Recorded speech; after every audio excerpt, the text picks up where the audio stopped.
Hello viewers, today I was telling about Instagram Reels not showing. For that, you need to go to Instagram. First of all, you need to update our Instagram on Play Store. After that, go to Instagram. If Reels are not showing on Instagram account, go to Profile, click on three horizontal lines, go to Settings and Privacy, scroll down.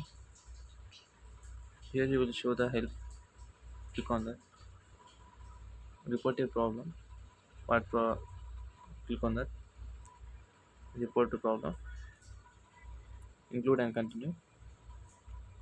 Here you need to type Instagram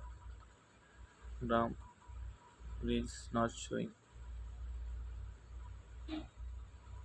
and put a screenshot for that.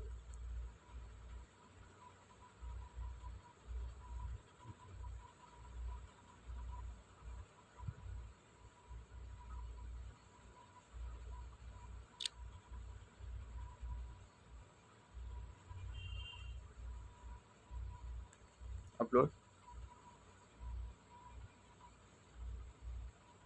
send it.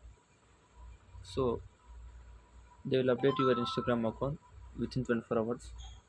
After getting your, they will sort out your problem.